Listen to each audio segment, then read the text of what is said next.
No, cool. Well, thanks heaps for coming on, Mark. Really appreciate it.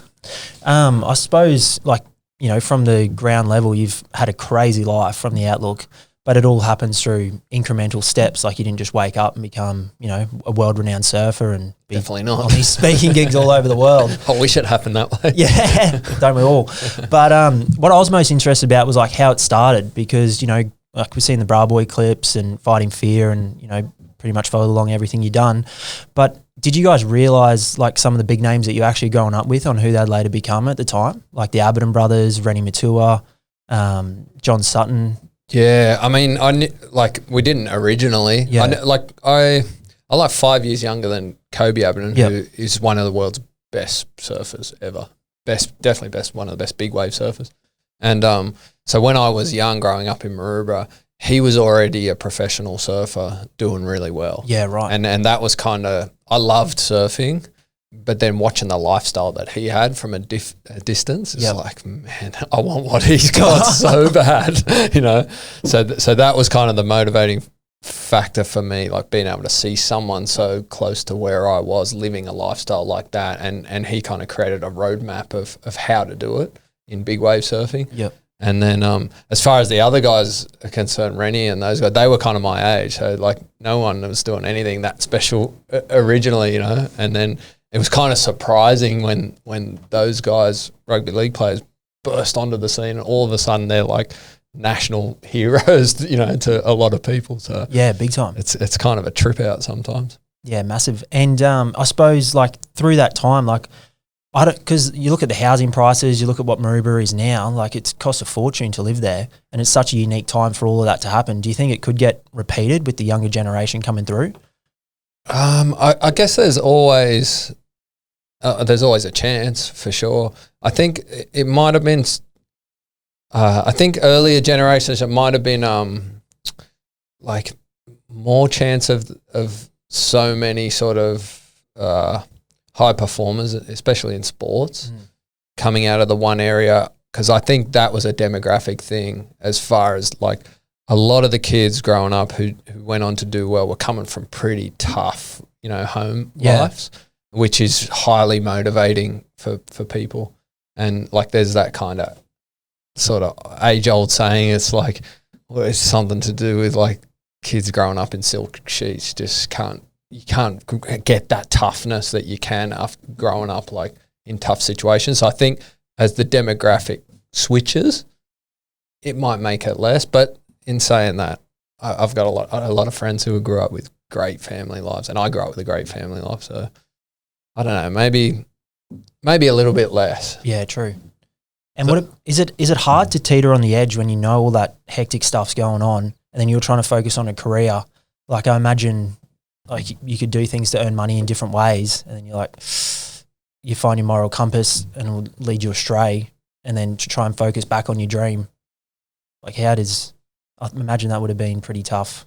Yeah, for sure. I mean, there's just distractions, and every teenager has all those different distractions growing up. And at that age, when you're kind of coming into your early teens, your primary motive is to impress the people around you. Like that's what all of us do at that age, you know.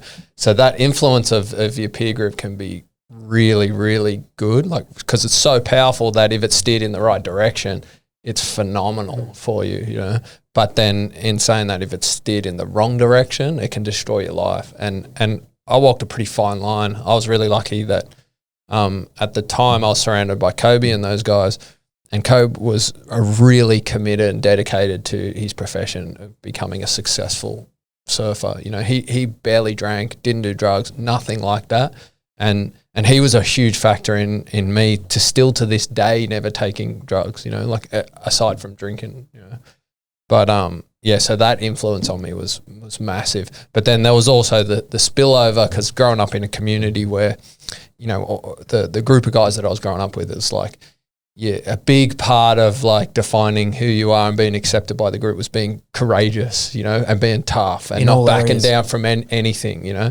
And that was kind of primarily pushed in surfing, you know, and that's where you got it from surfing. But then it kind of spills over, you know, like that time it was like that youth culture, like that gang culture in America was exploding, you know, like gangster rap, and that all exploded. And then that spread, man, like a disease across the around the world almost, you know? Yeah. And it was just like that anti-establishment sentiment. Even that sometimes is a tiny bit a positive, because you refuse to be held down to wherever you are in society, and you're driven to prove the establishment wrong, and they can do it, you know. Yeah. But just to have that as your primary focus, like everything's rigged in the world, so I'm going to do whatever I want to get by and make money. That's a dangerous sentiment. Yeah, true. You know? And it's not true. So there was there was a lot of opportunity to go the wrong way, and I had some brushes with the law and done a lot of things that I'm definitely not proud of, you know, that I wish I could take some of them back, but they are the lessons that you learn from doing those wrong things are pretty powerful, you know, like, and I think I was really lucky to have awesome parents, you know, that kind of, I think, and that's the thing, now I'm a parent as well, you kind of understand that it's your parents originally that help imprint the moral compass on the kid and how you function, and that's done really early on in life. And then you'll be swayed by the pressures of the teen groups around you and that kind of instinct for tribalism when you move away from your family. But I think what's imprinted by your parents gets you through the tough decisions and the dumb shit that you can do, you know, through that teenage, and then you come out at like usually, hopefully sooner, but like 25, you know, with where all that character that's built into you from your parents becomes more apparent, because you stop trying to impress everyone around you. So you're just getting through it, Tom. Yeah. A lot of us mature a lot quicker than others, you know? But it's surprising. Like, have you guys have got kids? Yeah, I've got kids. Yeah, you got kids? No kids. No kids. Yeah. So it's like leagues apart, right? That your focus in life can be that radically different, because you would understand.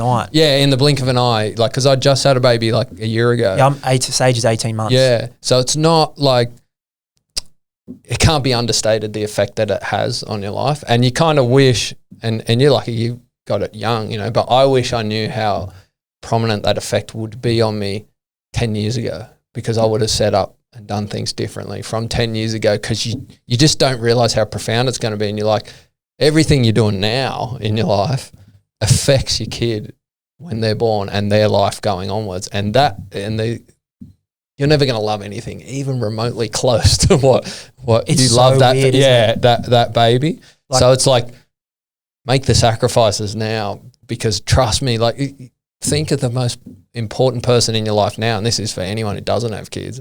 Like, if you think of the most important person, like could be a parent or a sibling or whatever, it's not even close to how much you love your kids. And you don't realize, you know, when your parents are like, you mean so much to us, you have no idea. You're like, yeah, Mum, I had no idea. And then Sage is born, and you're like, like it just felt so natural. I was wigging out. Like, for us personally, it was a bit of a surprise. And then, like, I was freaking out the whole pregnancy. I'm like, we just started a business and you had no money and you're trying to survive, and you're like, 9 months, we're going to be in this position. You get there and we're like, financially we're not, but the baby's still coming. And then as soon as she arrived, it was just like at peace. Yeah. Like, it was the most natural thing. Yeah. It's natural, but I think it can make or break you in a way. Like, if you're not prepared, you know, with your life in order, and you're kind of struggling, you could break. You could break. And then if you're not a parent, and maybe this is more heightened for fathers, but if you're not providing for the kid, that'll break you emotionally, and then you'll go off. Like, it's like, I see it, but parents that don't want to be around their kids because it's like they feel like an embarrassment because they're not providing for them, you know? Really? Yeah. So and that's where it breaks people, you know? Like, so I can't, when I speak to like youth, it's like, just understand that there's something that's a million times more important in your life than all the bullshit that you're going on with now. But the majority of them are like, whatever. Like, fuck it. We'll deal with it when we deal with it, old man. Way, like, this party this week is way more important than that, you know, like, and that's what you feel like. And I was probably like that too. But if I can get a few kids to understand that and then make those enough sacrifice when you're young, man, it can make such a radical difference. That's what I'm curious about, because you both saying you both had like good upbringings. Do you think that was like the differentiating point between you and some of the people in your circles when you were younger? Like, do you think that's what kind of helped you get through, and you thought that's what maybe they didn't have, like the structure of parents and? Yeah, I think like there's such specific individual cases, so it's hard to blanket it all because you don't want to paint anyone with a brush that wasn't realistic for them, but. I would definitely say, like, if you looked at it statistically, and you can do that. There's heaps of studies that show like good family home, 2 parents 100%. that work, then the kids are going to be better functioning people within society. Like, that's statistically proven. So it's not like just my anecdotal experience, but you can definitely see that. And I think the main part is more like the fundamental thing that, like, as a kid, you know your parents love you. Like, that's one of the biggest things. So if the dad's fucked off, which is a lot of my friends, and like the dad's not around, like all of a sudden you got like the gaping hole where that emotion should have been, that security should have been felt, you know, like, so you got all that gaping hole. And then if your parents never really work, so like they might be, for whatever reason, housing commission, never really had a job, living off the government or whatever, and that's all you see. It's like, well, why the hell would you want to go and work if you don't ever see it? You know, like people working around you. It's not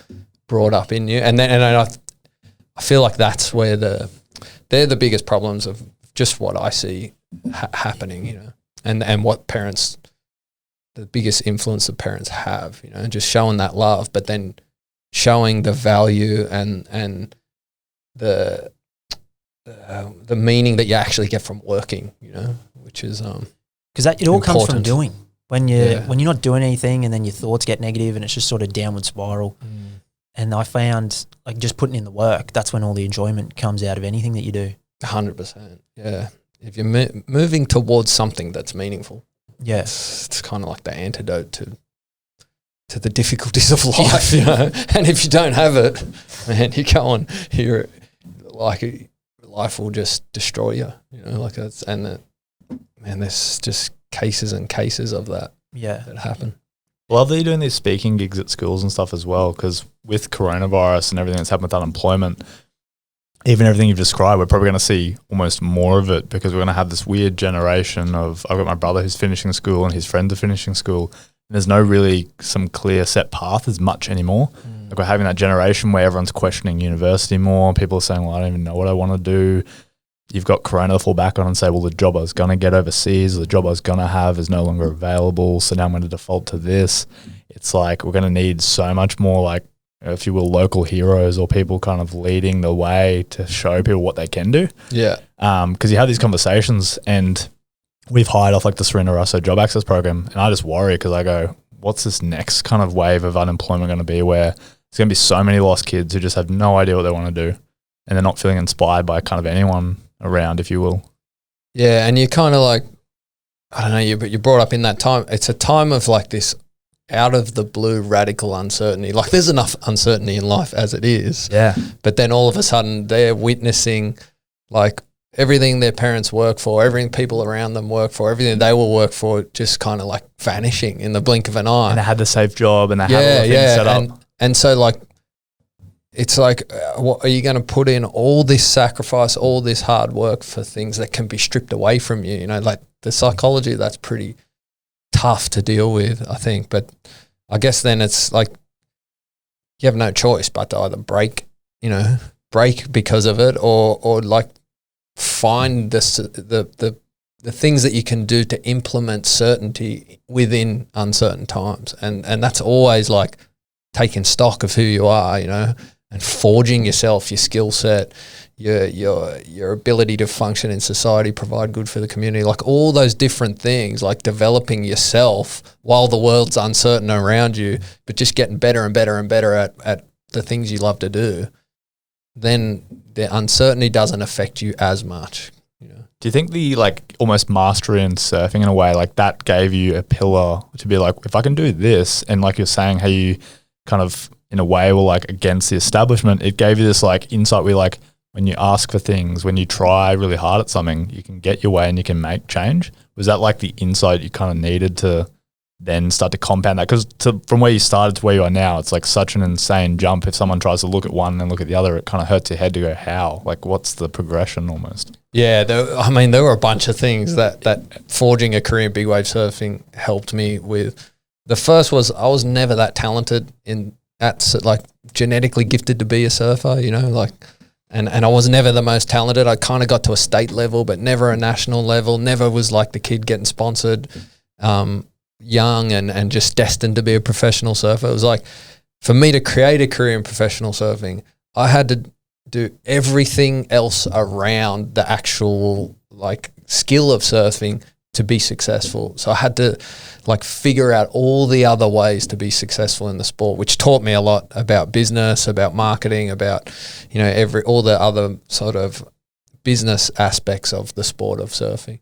And I think like just having the mindset that I didn't start out that good, but as long as I continually got better at what I did, like consistently over a long period of time, then I've seen it pay off in my life for surfing, you know.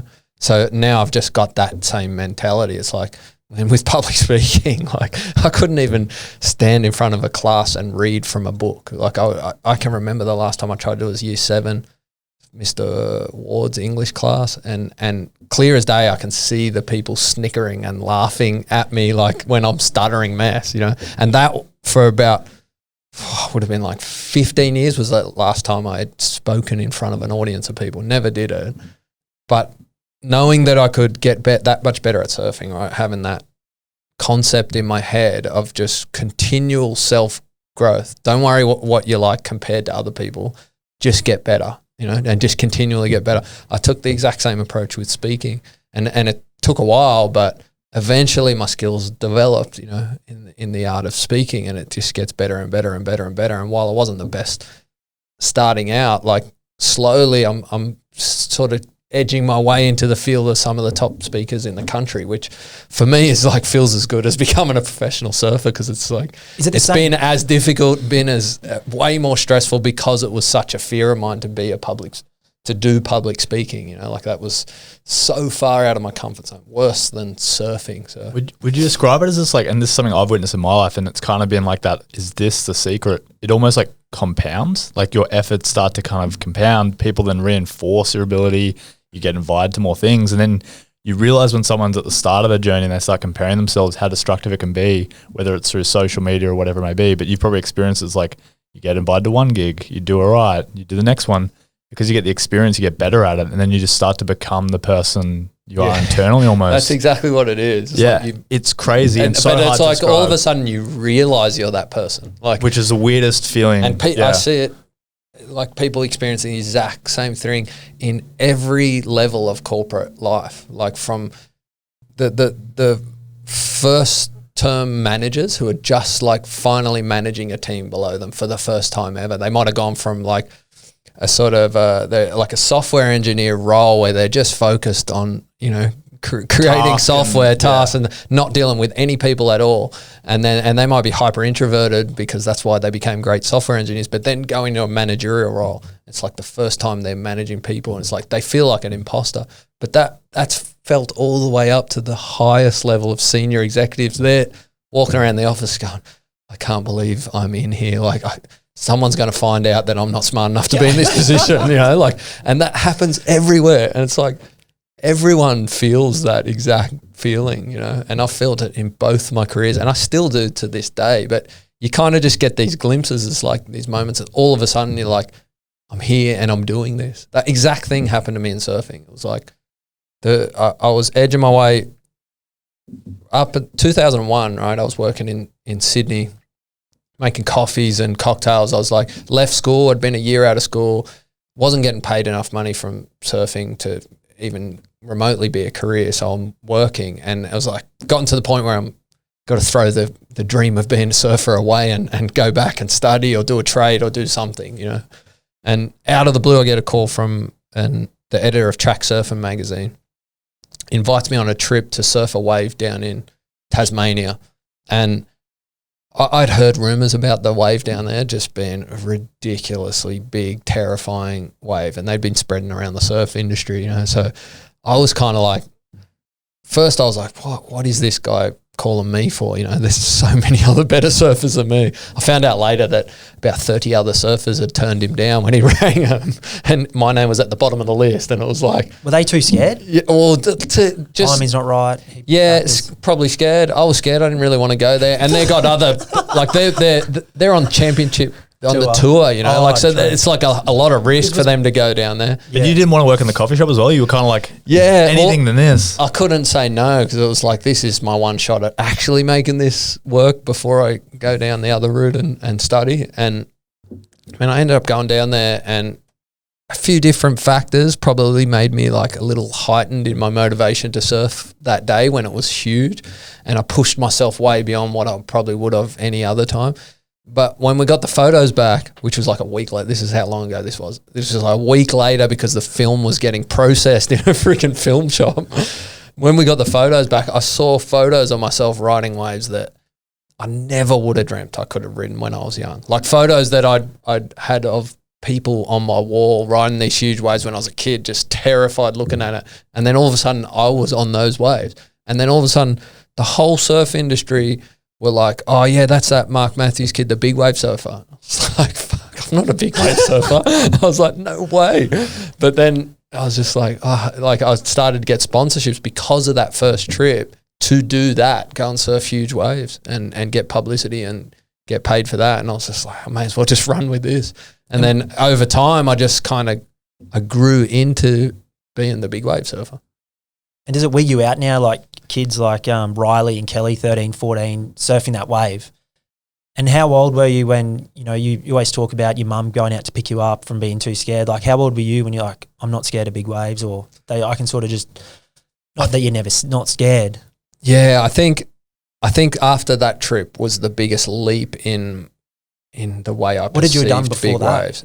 I'd probably surfed not even like a quarter of that sort of size and danger, it was some of the biggest barreling waves in the history of the sport right then. Like it was crazy. And the only reason I was like really did it, I was with two other surfers, Kieran Perro and Drew Courtney, and I didn't know that they were big wave surfers. I just thought they were just normal competitive surfers. And Kieran Perro, for one, is like, he's kind of the biggest dork you've ever met. Like he hyper intelligent, like 99 or something. He's HSC and he's just like all organized. And like when we got to the hotel, he was like unpacking his shit. He's like, t-shirts were in alphabetical order. And like, I was just like, this kid's the biggest dork I've ever met. But I didn't know he was like one of the best big wave surfers in the world at that time. And I had no idea. And it was like, so when he paddled out and was just started taking off on these monster waves, I was just like, this kid's doing it, I better start doing it too. And it was just like little things like that pushed me over the edge, and then it made it apparent to me what I could actually deal with, and it did it real quick. Yeah, I think that's a huge point. Like even Declan and I met when working in a co-working space, and I was the only one in my friends group that started a business, only one around my age that was running a business. And at times I was like, am I just stupid? Like I shouldn't be doing this. Like there'd be weeks where I was like, I should just get a job. Like this is actually dumb. I don't know what I'm doing. And then meeting him and him struggling the same way I was, you realize just by being around people who are trying or like doing things that are relatable, it can pick you up so much. And even the case, it was probably worked to your benefit that you didn't know who that guy was. Because like, well, if he's doing it, there's no way I'm not going to get out there and have a go as well. Yeah, 100%. And I mean, to your point, that when you feel like that at your age doing that sort of business, it's like, it's so counterintuitive for people to do it at that point, because it's kind of like when you look back, when you get to my age, like I'm almost 40, you wish you took more risk in business and stuff at a young age, because you can fail and come back and fail and come back and fail and come back and fail and come back. Whereas it's like, as you get older and you get all these different things that are tying you down, it's way harder. So it's like, if you're listening to this and if you're feeling like that, it's like when you're young, it's that time to take that. Well, that's risk. what's so exciting about now. Like imagine if we were at the end of our business, career, or anything, and then we get swipes. We've had it sweet. Like we got through the GFC, and then all of a sudden COVID hit.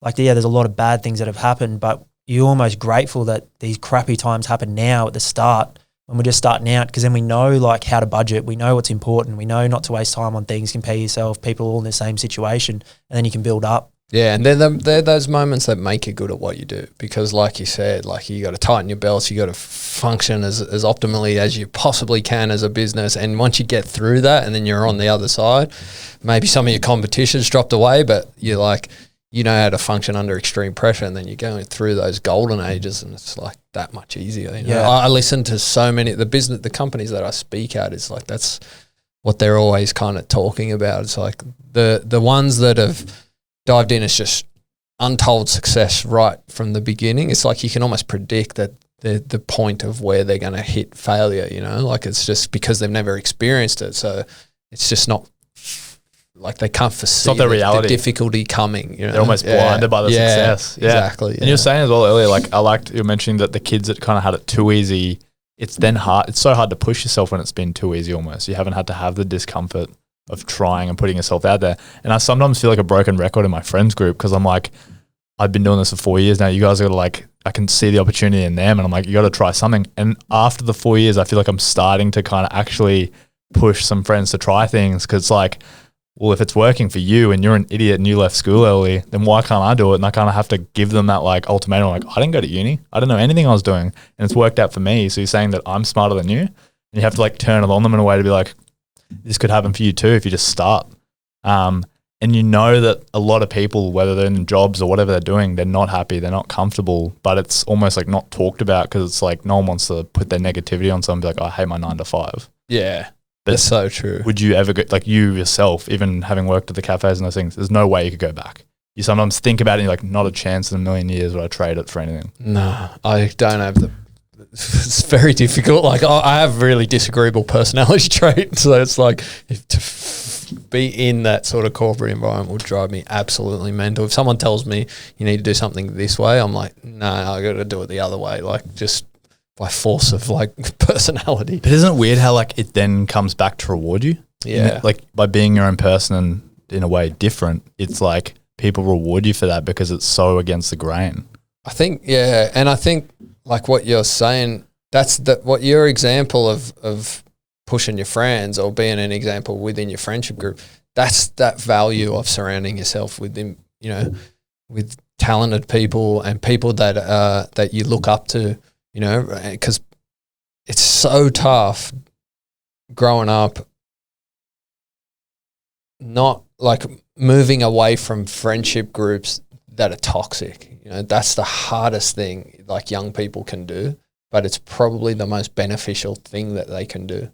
And also acknowledging the point when they are toxic. Yeah, it's such really a tough hard thing to do, but like you're saying, when you're around those people, so friends of yours are seeing that you're doing well and you're an example that they can do it, you know, and then they can take that step. And if they're not seeing that, or if they're only around people that are doing 9 to 5 who hate 9 to 5, then that's what they experience. And not saying that 9 to 5 is wrong. Yeah. Like if you're at a company and you're passionate about what you're doing and what the company does, then the 9 to 5's perfect. You know, like it's awesome because you're fulfilling every, you know, basic psychological need. You're contributing to society. You're at an awesome company that does awesome things. You know, you have the security of a full-time job. Like that's unreal as well. You know? You have your weekends off, all that stuff. Yeah. And I feel like I've realized like I kept my friends group, but then I started to make friends with people like Declan and other people in business. And that was a huge outlet for me as well. Because then I wasn't bringing all the business chats back to my friends group, and they're like, can we talk about anything else other than work? Yeah, that's so true too. Did you find that, because I'd take it as you've kind of grown, you've like created new groups of people that you kind of hang out with. Do you kind of float in between groups in a way? Yeah, for sure. I mean, I've got all my childhood friends that I grew up with, and we're really close, and it's kind of like they're like, you got family, like you know, you got your kids first, and the mother or father of your kids. That's leagues ahead of more important than anything else. And I didn't even remotely understand that concept when I was young. I always thought it's like friends are the most, I mean, I've got my friendship group tattoo on my back, you know, like, and I thought that was going to always be the most important thing, but it's not even close. It's like kids, parent of your kids, that's the most important. Everything else is distant second, you know, but at what point did you realize that? Not until you had, is it Matilda? Yeah. Not until you had Matilda? Yeah. You that's when it really gets crystallized. No matter what your parents tell you. Yeah. You can't do it until you got to know it. But it's worth mentioning to young people, because like at least just get down that thought just process. make just that little bit apparent, just to like set, you know, what they're going through into a little bit more, give them a bit clearer perspective of that these things that you're going through, or the problems with your friendship group and all that type of stuff. It's really not that important. What's really important is you get your shit together, so that when you feel that feeling, when that kid comes, you can be there and support it and give it the best. Like that's the meaning of life there, you know, like, so I think it's really important to emphasize that with them. Did you struggle with saying no, like with time commitments? And I can only imagine how much stuff you've got on. Did you struggle saying no? Or was it kind of like something that came naturally, like you didn't stretch yourself out and do too much at once in a way? With friends, if you mean by like saying no to friends or moving away from like what we were talking about, the friendship groups that aren't necessarily beneficial, I was lucky in that I had the core group of friends that I grew up with that were supportive first, you know, and they didn't mind. They always knew that I was driven to do this, and when I'd miss like people's like lots of different occasions, you know, weddings, bucks parties, even marriages, if there was something more important, you know, that I had to do. And but they were really supportive, you know, like as far as that's they amazing. understand what that means, you know, like that the friendships, that interesting thing where it's like when friendships go toxic, it's like people become like a leech on someone else, you know, and they only see the friendship through the view of what that person should be doing for them. And it's like, well, if that person's actually your best friend, it's like maybe you shouldn't be dragging them down to whatever you're doing so vehemently, you know, like if they're your friend, you want to push them to be successful themselves. So it's kind of, and then it's that give and take, you know, but when it goes pear-shaped, it's always one way or the other. And tall poppy syndrome's quite prevalent in Australia, I believe. Prevalent? There you go. Eh? Sorry. We're not. Do it to me. We're making it up as we go. Language comprehension over here. This is not the strong suit of on this side of the table, I'll tell you. Yeah, so referring back to whatever I was meant, the prevalent is like tall poppy syndrome's a big thing in Australia, and you know it's quite easy to knock your mates down. How did you guys form that culture, that slapping each other on the back, picking each other up? You know, we're going to get through this together, and ultimately, like, there's a lot of great stories. Who created? Was it the older boys or like who? Because like I look in my friendship circles, and it's a very small amount of people that would say the same thing to your face as behind your back. I think we had a pretty good balance, because there's a lot of like the same thing where you don't let people get away with shit and carrying on like a dickhead, you know, like there's a lot of like that as well. So it's a combination of the both. I think that was kind of the nice thing about the tribalism aspect of being seen as a brotherhood, you know, and believing that's the brotherhood group, was that when someone did do something awesome, it's like everyone felt like a part of that person's journey. That's awesome. Yeah, so that part of it's so positive in that way, and I think that overrides the tall poppy part, which is still there. That's full Australian culture. Like, and it's good in some ways, but only in small doses. You know, life's hard enough. You don't like it's hard enough to be successful. It's you don't need your best friends like tearing you down every time you're having a crack at something. Like there's joking and hazing that we all do, like, which is unreal, but it has to be balanced out with the positive support, like pushing your mates to have a crack in life and do well. Like there has to be both. And you guys had that from such like a young age, because I feel like I'm only just finding that now with people like Declan in my life, where we've set the rules of, hey, I get enough shit at home, let's try and be supportive, and it's been super beneficial. Like we can give each other ideas, but we're also critical, but in like a supportive way. It's not like that's the dumbest thing I've ever heard. Good luck with that. It's like, why don't you look at this? And remember you said you're going to do that other thing and you didn't really follow through with that either. For you guys to have that from like such a young age is like massive. Yeah, it's huge. And you're better off in life having, I reckon, like 3 friends like that rather than trying to have 20 friends, you know, and that aren't like that. Those 3 will change your life. You know, like that's way more important than anything. And did you find your career, like it took a long time, but you sort of got flung into the scene straight away? Did you have a lot of people trying to like suck up to you and, you know, all that type of shit?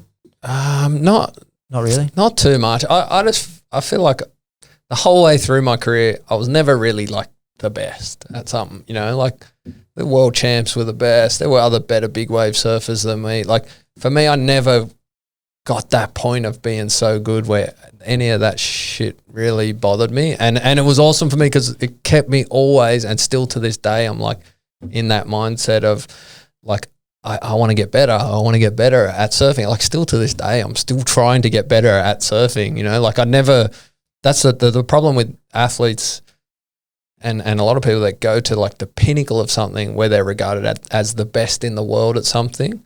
It's like from there, it's downhill. Yeah, but it's downhill from there because you're the best. Eventually, you're not going to be the best. The next young person's going to be the best. And if that's who you are, your identity, that's real tough to deal with when it comes down. You know, like my identity for me more so is an identity of like embracing, you know, the struggle, believing that you can get better at whatever you're doing. Like that's what I believe, you know, is part of my character now. And I try and live by that. It's like I can be shit at something, but it doesn't matter because if I put enough work, I can get better at it. And I mean, of course there's limits to that, but it's, when it comes to making money and business, it's if you can narrow your focus, and this, I try and say this to young people as well, it's like, if you can narrow your focus, forget about all the other bullshit, and irregardless if you're not the smartest, you're not the best at this, you're not whatever, but if you stick to one thing and you put in 8-10 hours a day, not even, you probably only need to put in like 5-6 hours a day, but consistently over decades, you'll be a millionaire. Easy. Like there's no chance that you won't. Like you just pick the one thing and stick to it. And do you think within our society that's sort of damaging? I think we're getting damaged in a way where we think it needs to happen sooner. Yeah. We think it needs to happen quicker. We don't realise that it can take 10, 15 years. Hell, it might even take 20 years to get what you want. But everyone gives up too early. Yeah, it's like overestimating what you can do in a short amount of time, but underestimating like what a long length of time could do for you. Yeah, because definitely. We had Miles Beaufort on the podcast the other week, and he's in his business. They've got a aged care facility, and they work 4 days a week or 32 hours a week, and they're achieving 40% more of what they were previously. Yeah, see, that's all my friends who are multi-millionaires, they're all tradies. Like they all started as tradies. Why did we get out, Tom? But they all just took that terrifying next step of starting their own business and then building their own business and hiring people, and like they're all difficult things to do, but it's like they stuck to the thing that they were doing and they just stayed in that lane and kept developing it, and they're multi-millionaires like this. And there's a bunch of them where I grew up that tradies, and it's just like putting in the hard yards, you know, taking that risk young. And it's not like if you get a trade, it's a predetermined outcome. You're going to work, you know, this length of hours, you're going to just work for someone else, which is not bad too, like if you're enjoying the work. But if you really do want to be a multi-millionaire, it's possible, you know. And you realise it's not what you actually want. Yeah, that's unfortunately the thing. What trade for all of this? I think you've definitely touched on the right point, like failing forward in a way, like that, not being scared to kind of look like embarrass yourself, because you realise, and now having run a business as well, you're like, it never gets to this place where everything's functioning perfectly. Never. There's always some chaotic thing going on that you're like, that's going to require my attention. I need to do this now. And you kind of get moments, right? Moments, glimpses and calm, but you go, oh, it's always going to be like this. And then you kind of learn to accept the moving forward, but it's never perfect. Yeah. It's always changing. I think that's like when because I talk about embracing stress in the keynotes that I deliver, it's like that's why it's so, that topic is valuable for people in general, because it's like everyone thinks you got to get to position in life where there is no stress, and like you work so hard to have no stress, but it's like the stress doesn't really go away, and that's, you got to embrace it and learn to live with it and learn to enjoy it. And that's the like message that I try and talk about in my talks, you know, because I think that's the one that's valuable, because life just continuous. There's no finish line. That's human. Like that's our plight, you know, like there's always difficulty getting thrown in, you know, like along the road. Well, I think my school experience, I was always looking at the teachers and they're going, I can't wait to retire, 65, I'll be sitting on the beach. So then my mind was kind of like, was retirement the goal? Like get as much money as possible and you sit on the beach. But then like you've probably experienced, you're like, you just want to do other things because that's not really the goal. It's not fulfilling in a way. And you realize that most people in 9 to 5 in a way, like being able to do nothing is the goal, but you realize at the same time it's not, once you kind of have the ability to decide what to do with your day. Yeah, I always think that it's like you need a certain element of struggle or difficulty or doing something that you don't necessarily love doing, but when you have that in your life, it highlights how good all the other moments are.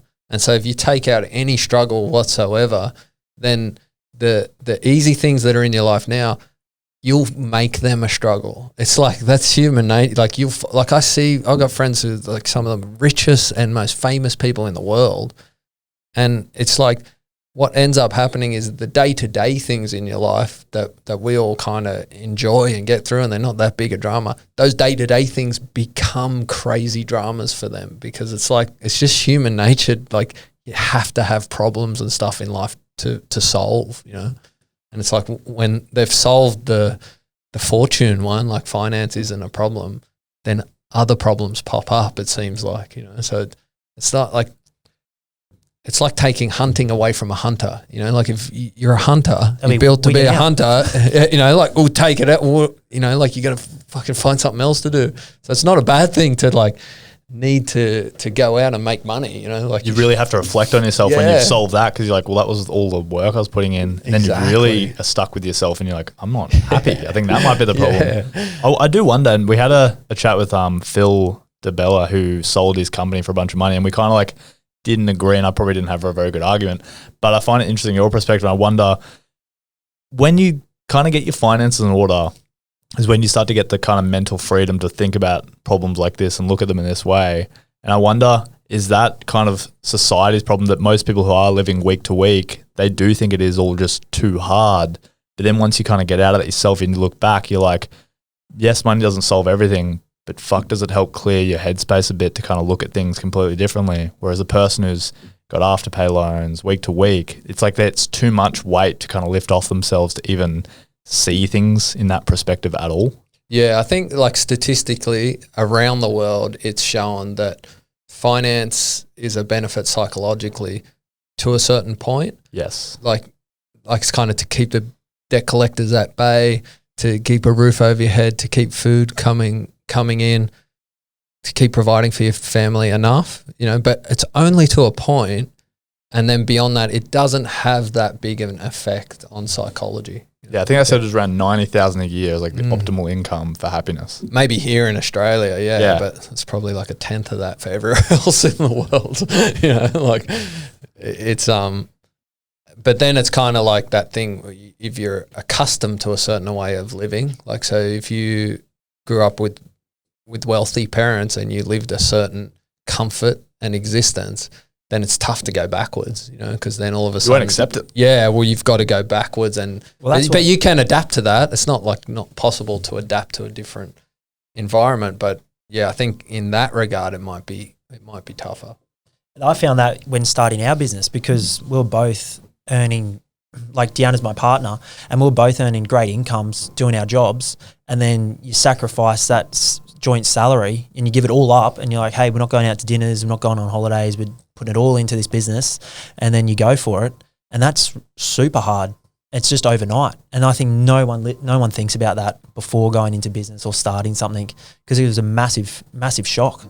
And your whole lifestyle's just flipped on its head overnight. And you get all the stress on whether or not it's going to work. Yeah. But that's the thing is like, so what you have done is set out like a goal, like a meaningful goal. This is the business. This is the lifestyle we're looking for. This is the success. We believe in this business, doing good for a community, right? So it's like, that's meaning right there. And you're starting out, and then every day you're moving towards that goal, right? So the fundamental basis for positive emotion, how it's created in the brain, like there's a mechanism called the orienting reflex, right? And it's constantly scanning your environment and trying to decipher if there's progression towards goals, right? And they might be tiny little arbitrary goals, like you might get hungry, I'm going to walk over to the fridge and get something to eat. And as you walk over the fridge, like you're getting tiny little bits of positive emotion coming, like neurochemicals. Because you're about to achieve your goal. Yeah. But say you've done the version, you've set out a big long-term life goal, what success looks like, here's all the things I've got to do.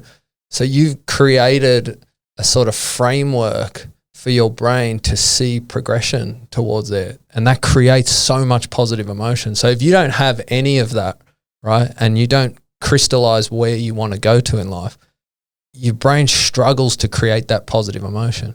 And that's that problem with when people get really successful, sell your company, get millions and millions of dollars, all those problems are taken away, like all those meaningful problems of going out and earning money to provide for your family, all that's gone. And you have the option to do anything you want. It's like all of a sudden that creates all this uncertainty because you don't exactly know what you're going to do. And then you're not really progressing towards something. And then that's what stuffs up that part of your brain. And then that's what makes you go down the track of replacing the positive emotion that you're missing out on with all your vices. Like you can get it from drinking alcohol, snorting cocaine. You can get it from watching Netflix series on TV, social media, and all the likes that you get. Like all those vices are what make up for like moving towards meaning, you know, like because you have that set up, I guarantee you have a good shot at keeping your vices in control, right? And I'm not saying I don't like doing fun shit. I like that's all right. But I guarantee you have a pretty good ability at controlling that and putting in the work with what you're doing, right? Would I be right with that? You know? Spot on. Yeah. His diet. Because he's getting, like you're getting positive emotion because your life's framed into something meaningful. That's what I found interesting because you're very big on goal setting and obviously it's worked for you, but I've written down goals and from like a few years ago, checked and just randomly checked through my notes. And I was like, oh, I did it. I didn't do it in the year that I said I wanted, but like a couple of years later it happened. But I've never written down goals. I've never done any of that. Yeah, but it's not necessarily they have to crystallize it. It's like subconsciously the goals are at play. Yeah, okay. So within your system, Okay. Like the majority of what your brain's doing is happening subconsciously. It's not like I need to write it down. But the truth is that you took on a business on your own, like left this. You've got kids at play. You know really what's important to you. You know, and your brain knows that. It doesn't matter what you write on a whiteboard to achieve 2020. No. But you still, I think that highlighting them and what the micro sort of actions are you need to do day to day. I think if they're not apparent to you without writing them down, it's good to write them down because it's valuable to just know that you're doing those little things. It's just highlighting it for your brain to understand. Yeah, because you might get hard on yourself and go, I'm not doing that much. But if you can cross those things off in the day, it kind of highlights, you know, your brain might be geared negative and go, oh, no, I'm not doing enough. I'm sucking. But then when you cross those things off, you go, oh, hold on a minute. I did do the thing, you know, I did do good shit, you know, I am going, you know, like it's just an added bonus if you sort of crystallize the actions you need to take day to day. Yeah, okay. And then when you're in the thick of it, you can almost say like, you know, I'm never good enough. Like that's something I always, like massive imposter syndrome because I'd done recruitment for 2 years and then just went out and started my own. I'm like, I've only done a job for 2 years. Like I did a trade for 4 years and, you know, that's with modules, that's with people guiding you the whole way. I'd done a job for 2 years and then went all in and tried to start another recruitment agency. So I was like, like maybe this is all too soon. And then and hyper-driven people like you, right? So you're like high in conscientiousness.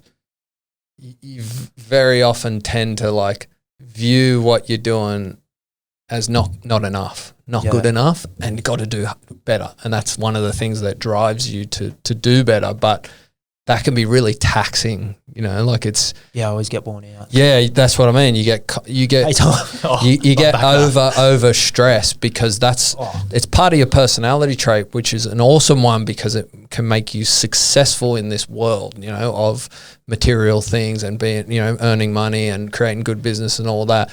But when you're that dominant in conscientiousness and sort of hyper productive, you've got to force yourself to give yourself a pat on the back. And I think like highlighting what you're achieving consistently, it's like, I did this, like at the end of the day, you're like, fuck, I did a good job. I did this, that's pretty good. We're sitting here with Mark Mathews on the podcast on a Monday. But do you know what I mean? Like, because I'm similar to you, and I was in surfing with that hyper-driven thing and never thinking what you're doing is good enough. And trust me, it will burn you out. And I've even burnt staff. Like they just like, you're so frazzled. Yeah. But you don't even have to say a word and it's too much energy. We can feel it. Yeah, even like burn him. We don't even hang out on weekends anymore. You know what I mean? It's good to know those things about yourself. That's the other message I have. Though. Yeah, with young people, it's like, get to know yourself. Like that's kind of, get to know yourself and where you want to go. And you get to know yourself you can do personality profiling online. There's what's a website that I used was Myers-Briggs one? Or? Nah, that's a kind of average one, I reckon. That disc profiling? Understandmyself.com, I think, is a big 5 personality trait profiling thing. You do it. If you can, get a couple close people to you, friends or family, to do it on your behalf and get a good sense of what your traits are, because then you can manage them, you know, can not let them bury you into the ground, you know. Even like IQ's I think it's valuable. Like I did an IQ profile, a test, and it's like really highlighted to me how shit my language comprehension is. Do you know what I mean? But that was quite it's relevant. Like, yeah, it's like, okay, well I can pick this up, you know, like, and I can and it's been 2 years since I did that test, but so like it's slowly getting better.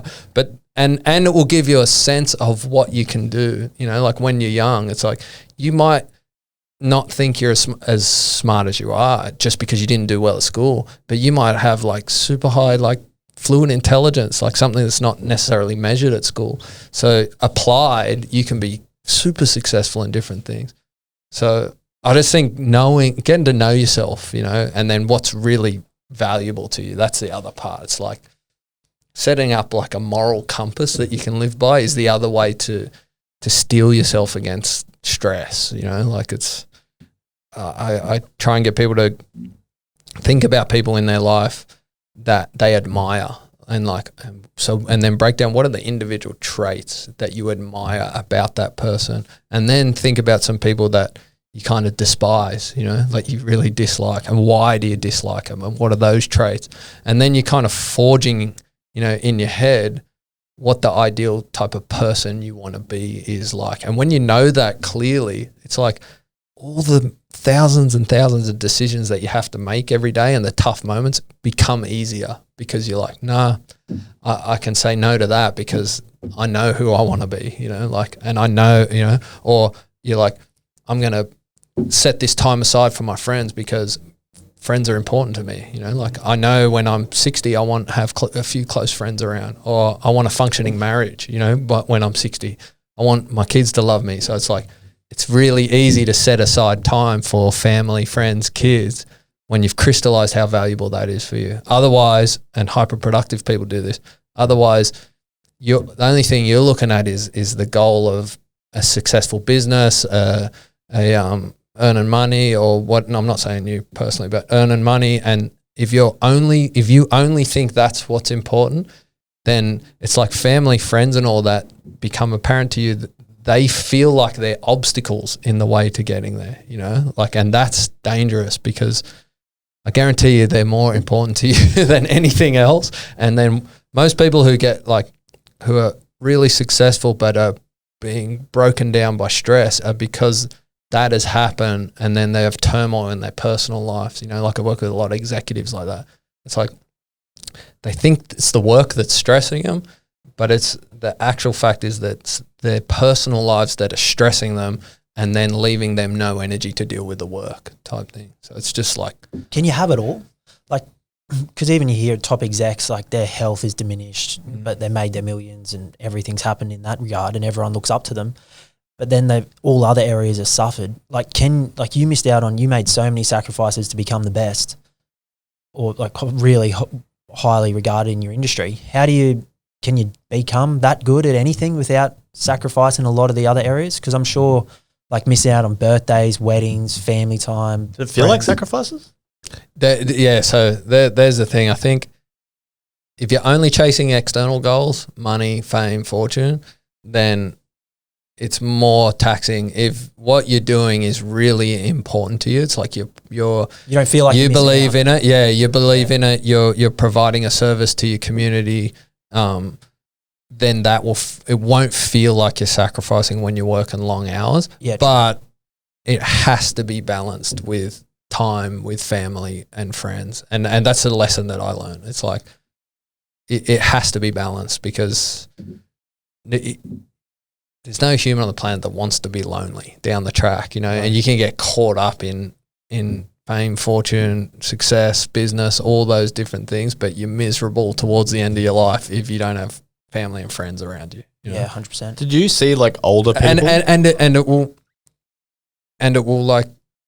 it will make you, it will give you more energy to be able to sustain performance over a long period of time, like for sure if you want to be Michael Jordan and the star of the NBA or whatever, like the sacrifices are ridiculous to do that. So you want to know that they're the sacrifices you have to make to do it. But almost every other thing, like barring gold medals and hyper Olympic athletes, but when it's business and work and stuff like that, I don't think you need to put in that much time. Like you got to put in time, but they're talking about these people that are so obsessive about that thing that there's no time for anything else. Yep. I honestly think you can be successful at almost everything else and still have plenty of time for family and friends. You realize how much we fuck around during the day. Yeah, it's crazy. Especially if you measure your day, you go, that's the best thing ever. Look, I'm not Michael Jordan, but I don't need to waste this much time doing stuff during the day. And you realize like the gap between those people who are, like you said, that obsessed, but can still have things in their life. So it's like, right, if I'm just trying to run a small business and kind of build an income, then I probably don't need to be working 24 hours a day just to keep up. And I mean, there's heaps of hacks to it. I mean, look at your phone and how much social media or whatever, like if you're looking at through the day and it kind of go, okay, here's like 5 hours of the day that I could spend doing something more meaningful. That thing every week, you've increased 16%. I'm like, oh. Yeah.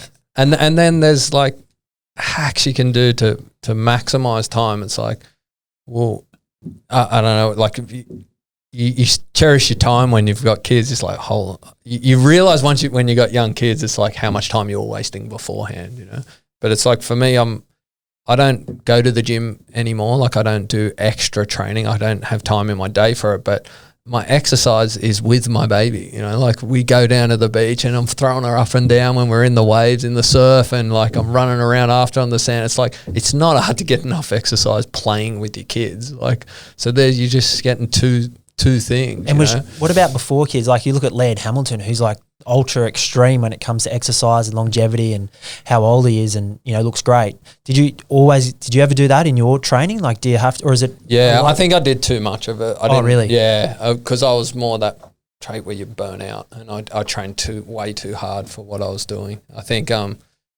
you train to a level that where you're optimally healthy, and then you can perform at your best there. Whereas I was training too hard where you're right on the knife's edge of getting sick because you run down. And then I was getting sick too often that becomes more dangerous in the surf. Like to me, it was better to just be at a certain level of sort of physical health and exercise capacity than go too high and get burnt out. Like you're saying that big wave, you felt mentally good.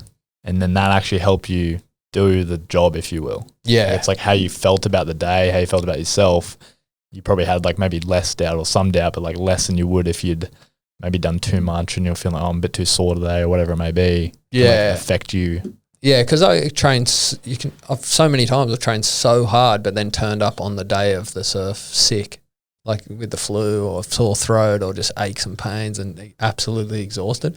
and I'll still surf and I'll still be fine and put on a good performance. But all that highlighted to me was, one, I'm overtraining, because when I train, you can train so hard, right? But then when you have the added stress of thinking about surfing a big swell in a week's time, like that week will get you, like that tips you over the edge. So what I realized is just be healthy, in good enough shape, and just turn up on the day feeling healthy. And if I've proved to myself that I could do it when I'm run down and feeling sick, then I'm only going to perform better if I'm feeling healthy. It's funny because you realize that can be applied to almost everything. Like when you're not, like stress is some levels you need, I guess, to push you maybe or see what's important in a way. But you realize like when you're calm and you approach it, like whether it's business, surfing, life in general, you've accomplished so much more. Like I've spotted the times that we've had like our best months or things have just gone my way.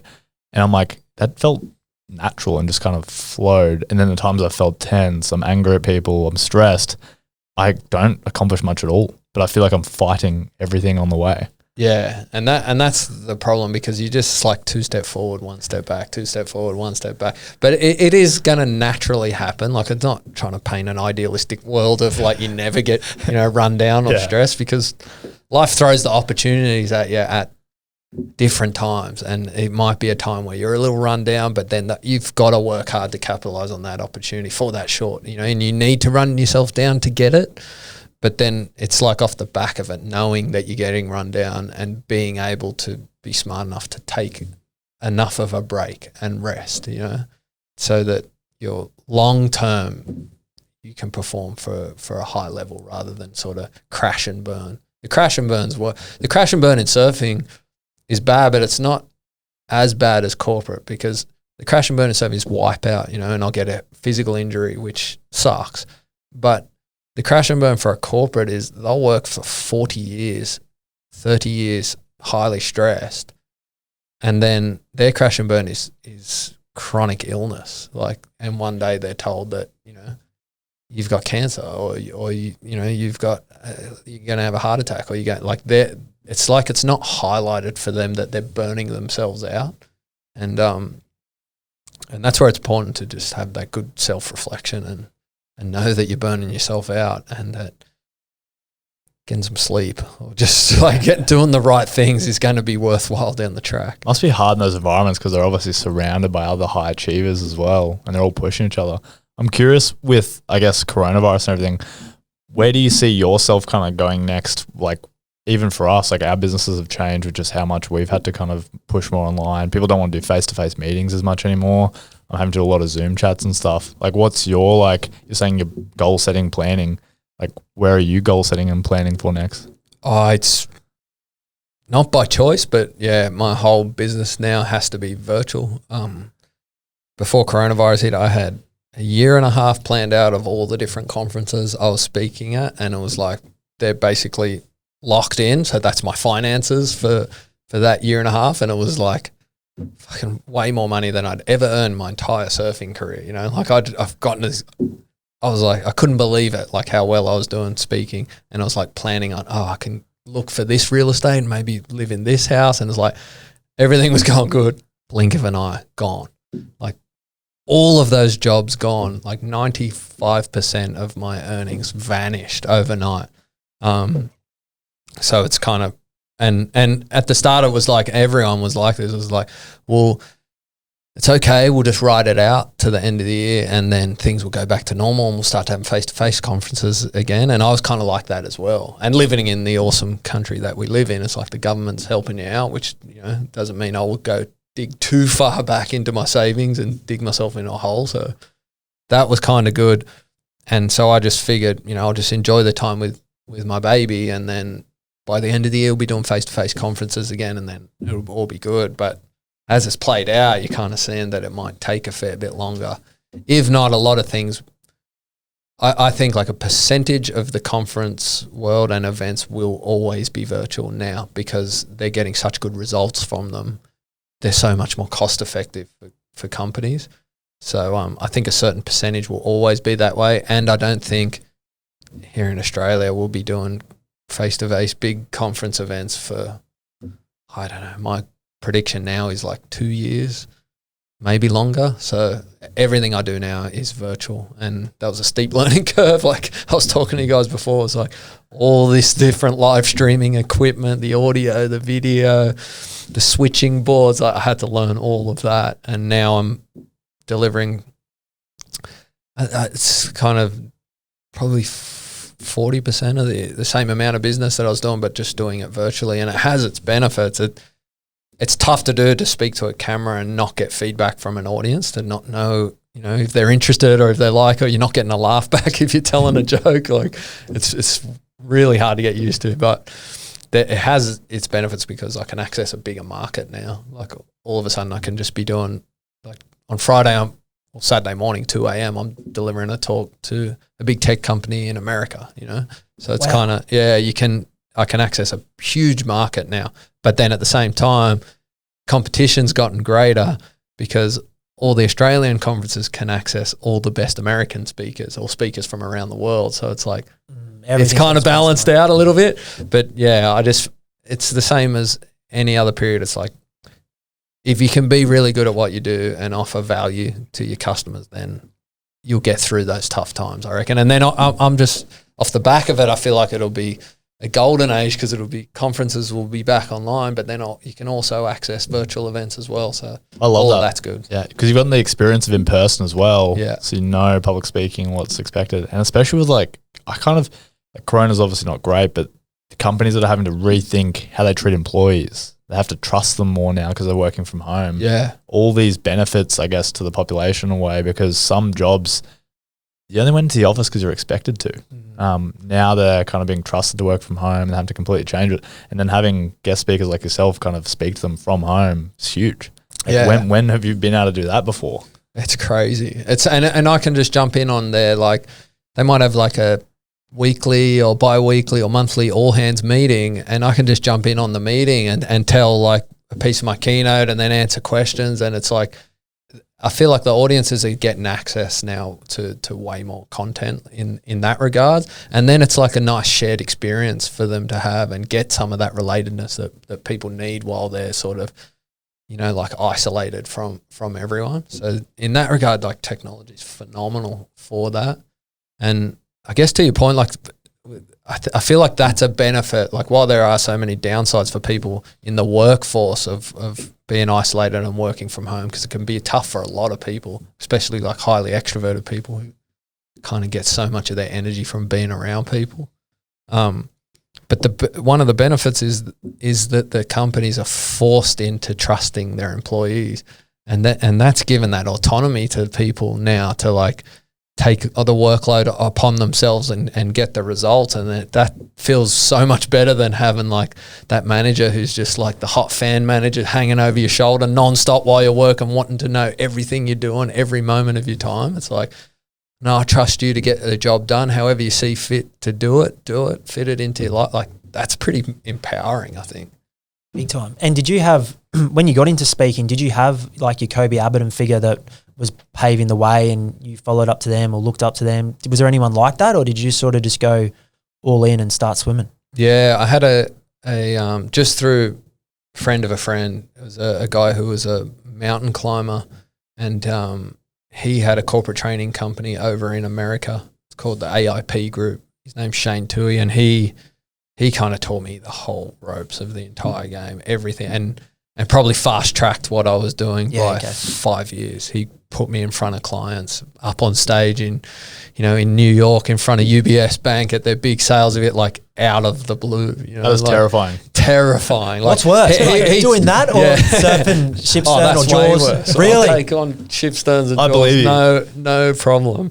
Yeah, because it was like he would like lie to me and say, because we had this game that we built, right? It's like an interactive game where the audience is making decisions based on my surfing career. So they're in teams, they see the scenarios that are in my surfing career on video, and then based on the scenario, they make a decision and they get the results. And then at the end of the game, there's a winning surf team, And So we built that game, and he was delivering it, and he was just like, oh yeah, they just want you to come in the room and just be around, but you don't have to get on stage. And I was like, oh sweet, I can do that. And then so I'm over there sitting at the back of the room, and then just out of the blue would call me up on stage and just put me in front of like 500 people. It was just like, but it was such a good way to be fast tracked into public speaking. Gave me experience that it's just priceless. Because you couldn't get out of it. If he calls you up on stage, it's like the birthday party. And I'd just get that red flush and like, like Did almost you freeze? freezing up. But I would freeze. But the thing is, when he's there and it's like he's asking question and prompting, you can get away with that type of no preparation, because when you freeze, they can prompt. So that it makes it. That's why you can see a lot of people get do Q&As versus rather than have to deliver an entire talk. But the transition from doing that to speaking was like, you can't freeze. So the preparation is so key. How long does it take?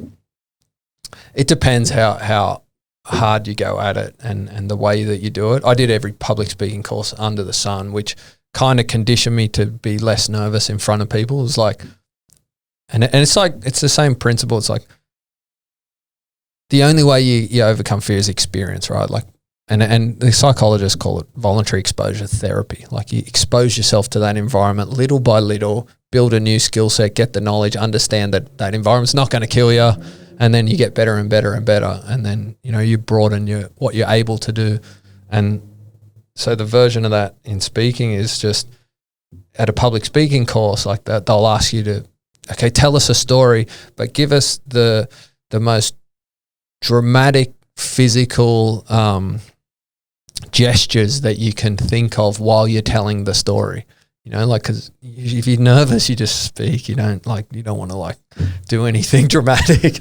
And so I would do something that felt so friggin' ridiculous, like while I was telling a story, and then the feedback from the audience was like, "No, that looked normal." So it was like understanding really quickly, like, okay, this is what I felt like on stage. I felt ridiculous, like it felt way too animated, but this is what people were seeing.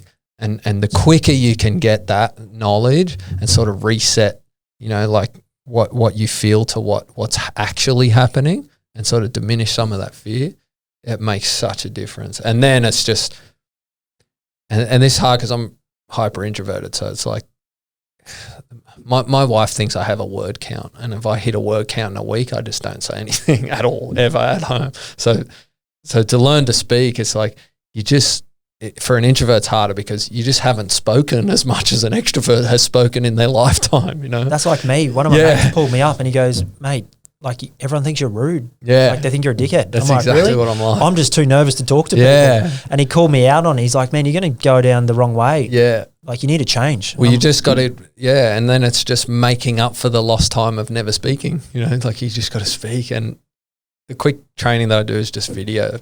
I'll like video myself doing part of my keynote or telling a story, and then just going through that awful feeling of watching yourself. It. But you can, and then I'll watch it myself doing it, and then I'll watch a really good speaker telling a story or something, and I'll watch that, and then watch the other speaker and watch the other speaker, and then just by doing that, you kind of like, you're crystallizing what you need to do. Like, you can see straight away. You can see it as good as anyone else can see it.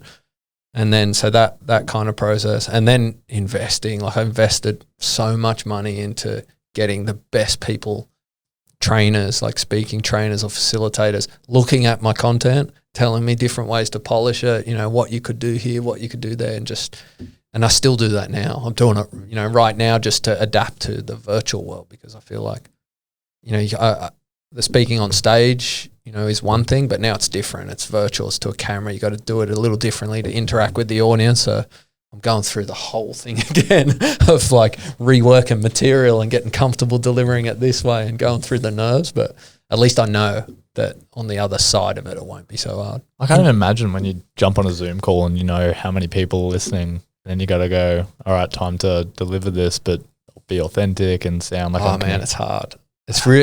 I just did it this morning, but it was worse because this was a recording, and the problem with the recording is I get no feedback of people when I'm telling the story. So when you're talking to an audience, or I'm talking to you guys, and there's just subtle things that I don't even consciously notice, but it's like you get a feeling that what you're saying is entertaining, and that gives you positive feedback. So throughout the talk, then it's like once you break that ice barrier, get a bit of positive feedback. The rest of the talk's pretty easy to do, like unless you really screw up.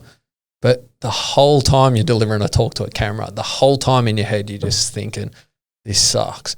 Like no one's liking this. There's no way, you're doing a shit job. Like, and that's the voice in your head the whole time you spend. It's so distracting to listen to. So it makes it way harder. It's all learned skills. Hey, even like just starting the podcast, our first episode, we're like, yeah. And we listen back to the recording and exactly. We're like, oh, this is so bad. Yeah. And this is why I'm doing as many podcasts as I can, because it's just training for me to speak and to try and articulate thoughts on the fly. Like which is hard to do when you have terrible language comprehension. You like misuse words constantly. The scariest thing I've ever done, I wrote a letter one day to Alan Jones and got on Sky News and being on TV and having the barrel of the camera and no one around you and they're interstate and you're trying to talk. That was the most nerve-wracking thing. It's so weird. Yeah, and delays between what they're saying and when you should answer. You got the TV here and I'm like looking over and I look at the replay, I'm like doing these ones every time. Oh. But that's the thing, like that, and then you grow from it, and then and if you want to do more of it, you just got to do it in front of cameras non-stop, and just get used to it. Did you struggle with and this is something Declan and I found, so we did our first podcast, we was talk to each other, and then the next one after, maybe we should interview each other, maybe we need to get people up to speed where we're at. But we found it just became so unauthentic, whereas chatting to you now feels great. Yeah. I'm really enjoying it. It's a nice format. But did you find that you struggled kind of to find that balance between storytelling and then authentic? Or is it something that just kind of came naturally? The first keynote, full keynote I delivered on my own, one of the senior execs, an old guy, came up to me and just said, whatever you do, don't polish it, the delivery so much that it's not authentic. He said, because the authenticity that you deliver on stage in that first ever keynote, because it was so real, I'm just telling the stories. It's not polished at all. He said that's more important than getting everything polished perfectly. So yeah, it's like you're saying with podcasts, it's trying to get as quick as you can to that point where, say, if the last half of this has just felt really like a conversation, Yeah, it's hard to get to there, and that's why Rogan always says he has long podcasts because it takes time to get into that mode. And then he gets his guests to be so honest, which I find so amazing as well. But he really did pave the way. Because you got to eventually you forget that people are listening. That's what happens. Yeah. And he also he makes his guests comfortable. He doesn't judge them, but then he allows for all the awkward pauses and moments because that is a conversation. Yeah. But if you listen to his old stuff, we did. Average. We were and he says it. It's like he's speaking over people or people are talking, and he knows all those pieces then to make it perfect. So do you film most of your kind of speaking now and then you rewatch it after? I should do that more than what I do, but yeah, I try and do it enough. I actually find the only way I can motivate myself to do that is to pay for a session with one of the trainers, the top trainers, because then it's I've paid all this money to do it.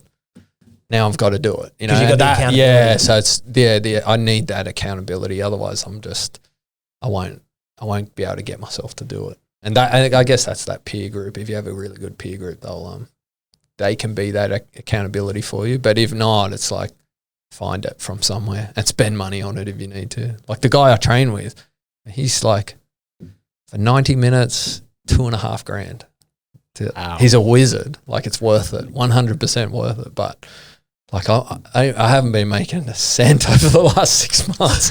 But I'm doubling down because I need to get things perfectly online now. Because it's going to separate you. As well. Yeah, that's what I mean. And he said to me that when I first seen him, I sent him recordings of what I deliver and stuff like that. And he was like, your delivery is basically you're at the point where you're frolicking around near shore on a boogie board, and he goes, what I want to do is get you out the back surfing big waves. He's like, that was the analogy of how well I deliver in public speaking. Do you know what I mean? But you know, I have a good story and I've got good visuals, and it probably makes up for some of that delivery. But he said it's just like there's levels to doing it, and the masters like him, like when I do the session with him, he'll just tell me back my story, like whatever one of my surf stories. He'll tell it back, and I'm like listening to him on the edge of my seat, like can't wait to hear what's going to happen. It's like it's my friggin' story, and he's that's what because he's a master. That's what scares me though, because you can go and see these speakers, and they may not have lived it. Like you've lived some crazy stuff, so you can talk about it. But these guys are an act. Yeah. Like, does that happen in the industry? They're an act in one regard. Like the good one, there are like really good ones who are an act for sure, and their content is pretty rubbish. But the really good ones, they're masters at delivering content, and they know that they'll just use someone else's story, but they always reference that person's story. But they're just a master at delivering information, and it's like they can synthesize and deliver and make you feel emotion in a way it's mind blowing. So in one regard, like it's. You can tell the difference between the negative connotation that someone's an act, for sure. They're not a master. The master's at it, you're like, fuck, I just love listening to that. I want to keep listening to them. And I find that amazing, because especially when they're someone that they haven't done anything crazy that's interesting, but it's just they're so interesting. You get turned off straight away. If it's like there's a lot of like business speakers in the world that haven't been successple in business, and I can't listen to that really. You know, like your brain kind of picks it up. Yeah, you'll know it in a second. Like that it's like they're talking on a surface level, reading from a textbook, kind of, and then they might do it really well, but there's something more. There's something real about a really good speaker that just delivers experience of their own, relates it well to whatever, you know, the context of the delivery is, but then will grab other people's stories or examples and use them well, you know, like, and they reference them, but it's just, I don't know, there's a perfect mix in there. Yeah, it's unreal. And then do you think the Gold Coast is going to be your home for the future? Definitely. Yep, yeah, it's good. I love it. I wish I moved up 10 years ago. Wow. It was one of those things I just didn't want to sacrifice being around my friends. But I didn't need to be in Sydney, and it's just like you're kind of going backwards in Sydney in just like how unaffordable that city is, depending on what you do, of course. But for me, I was going backwards. Even moving around in the day. Yeah. Extra traffic. Oh, man. It's mind blowing. And that's the other thing that's real nice about the push into a virtual world, you know, a silver lining of the virus. It's like so many of the opportunities are going to open up for people where they don't have to be living in the city anymore. You can have your proper big sales meetings via Zoom now, and you can pitch ideas via Zoom because everyone's just used to it, and everyone's technology on both ends is amazing. So you don't have to do all that face-to-face stuff that's kind of keeps you living in the city and places that you can't really afford, you know. Yeah, it's really going to speed things up. Like I talk about Declan and I would say, because we haven't, from a business standpoint, lived through the GFC, Corona's our moment, if you will, and then now it's 10 years of opportunity from here. Yeah. It's like, what can we do next? Touch wood. Exactly. That's the best mindset to have, I think. Do you want to wrap it up? Sounds good. Wrap pretty soon. Yeah. No, I appreciate it. A couple of minutes. Yeah. Well, thanks heaps for coming on. Thanks for coming on. Thanks. No, it's Enjoyed good. it.